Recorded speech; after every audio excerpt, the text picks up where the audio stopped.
Trên lãnh thổ Việt Nam, sông Hậu chảy qua tỉnh An Giang và là ranh giới tự nhiên giữa các tỉnh Đồng Tháp, Cần Thơ, Hậu Giang, Vĩnh Long, Trà Vinh và Sóc Trăng. Đã từ lâu, dòng sông mang lại cho chúng ta rất nhiều những giá trị tinh thần lẫn vật chất, thúc đẩy nền kinh tế phát triển. Vậy dòng sông đã cung cấp cho chúng ta những gì?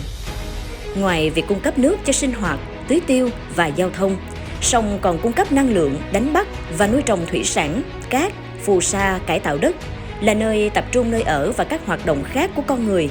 Dòng sông cũng là nơi gắn với tín ngưỡng, văn hóa, phong tục, tập quán của người bản địa.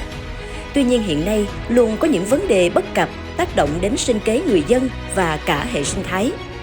Để biết chúng đã và đang xảy ra như thế nào thì hãy đi cùng mình để hiểu rõ cũng như nhìn nhận rõ hơn các vấn đề đó nha. Đồng bằng sông Cửu Long trước nay nổi tiếng với sản lượng thủy sản đa dạng và phong phú kèm trữ lượng lớn. Rất nhiều người dân từ đầu nguồn đến hạ nguồn dựa vào nguồn tài nguyên này để làm sinh kế chính. Rất nhiều loài cá đặc trưng nổi tiếng vang danh khắp cả nước như cá linh, cá bông lau, cá tra dầu, cá heo sông. Ngày nay, các loại cá trên hai dòng sông Tiền và sông Hậu của đồng bằng sông Cửu Long hiện không còn như trước. Trữ lượng cá giảm một cách đáng kể, các loài cá nổi tiếng dần không còn và thậm chí có nhiều loài đã mất đi. Từ đó dẫn đến các làng nghề đánh bắt cá mất đi, nhiều người dân đã bỏ nghề bán ghe để chuyển lên bờ tìm kế sinh nhai. Theo nhiều chia sẻ từ người dân sinh sống lâu năm dọc sông Hậu, trữ lượng cá hiện tại chỉ còn khoảng 20-30% so với trước kia. Có loài đã hơn 20 năm không thấy xuất hiện hay ai đánh bắt được. Nguyên nhân gây suy giảm bắt nguồn từ nhiều yếu tố, trong đó có các yếu tố chính như việc các quốc gia thượng nguồn sông Mekong xây dựng hàng loạt các đập thủy điện làm ngăn cản quá trình cá lội ngược dòng về sinh sản. Kèm theo đó là việc khai thác quá mức từ người dân địa phương.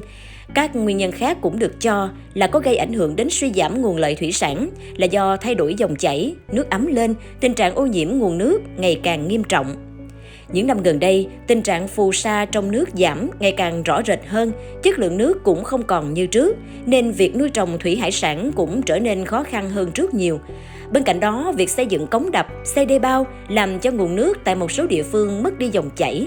Hệ lụy kéo theo đó là nguồn nước không còn được lưu thông, dẫn đến nước bị tù động, mất đi khả năng tự làm sạch và dẫn đến ô nhiễm.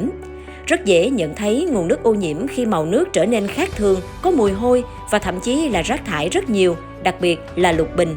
Việc người dân xả thải trực tiếp ra sông cũng là một trong những nguyên nhân gây ảnh hưởng. Ô nhiễm nước khiến các loại thủy sản thực vật sống ven sông trở nên khó sống hơn. Các loại ngoại lai với khả năng thích nghi tốt phát triển mạnh khiến cho giới hạn sống của các loài thủy sản ngày càng bị thu hẹp. Rác thải sinh hoạt, xác động vật chết cùng những đám lục bình trôi trên sông hay tấp vào cặp mé sông theo gió là vấn đề đáng báo động, không chỉ làm mất mỹ quan, cản trở giao thông thủy mà còn làm nguồn nước sông ngày càng ô nhiễm và tiềm ẩn nhiều nguy cơ phát sinh dịch bệnh. Đây cũng chính là nguyên nhân mà nhiều người sống ven sông Hậu không còn sử dụng nước sông cho sinh hoạt của gia đình.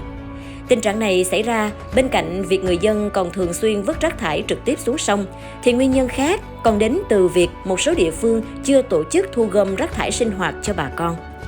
Một vấn đề lớn khác mà người dân sống dọc sông Hậu đang phải đối mặt đó là tình trạng sạt lở bờ sông diễn ra với quy mô ngày càng lớn và tần suất ngày càng cao. Có nhiều nguyên nhân làm cho tình trạng sạt lở bờ sông diễn ra ngày càng nghiêm trọng. Một trong số đó là do lượng phù sa, bùn cát về đồng bằng bị suy giảm khi các đập thủy điện và hồ chứa ở thượng nguồn đi vào vận hành. Bên cạnh đó, việc khai thác cát vào bùn đáy quá mức đã làm cho lòng sông ngày càng sâu và cao độ mực nước bị suy giảm trong mùa kiệt. Có thể thấy, cuộc sống của bà con sống ven sông Hậu đang phải đối mặt với nhiều khó khăn, thách thức. Để giảm thiểu tác động và khắc phục hậu quả của các thực trạng trên, cần sự chung tay thực hiện của cả cộng đồng. Cụ thể, đứng trước những thực trạng hiện nay, nhiều địa phương đã thường xuyên thành lập các đội tình nguyện vớt rác trên sông cũng như sáng chế các thiết bị vớt rác tự động, đổi mới hệ thống cấp thoát nước được tiến hành nhằm cải thiện chất lượng nước. Tuy nhiên, đây chỉ là giải pháp khắc phục sau ô nhiễm. Điều quan trọng nhất là phải nâng cao nhận thức của người dân trong các vấn đề liên quan đến thu gom, xử lý và không xả thải xuống dòng sông. Cùng với đó, nhiều địa phương đã triển khai các mô hình tận dụng cây lục bình rất hiệu quả như sử dụng làm thực phẩm, phơi khô để đan lát hay tận dụng để ủ phân sinh học, làm thức ăn cho vật nuôi. Vừa mang lại sinh kế phụ, vừa giải quyết nạn lục bình trên sông. Mặc dù có nhiều chính sách cấm khai thác quá mức, khai thác tận diệt nhưng chỉ mang tính răn đe, chưa hiệu quả.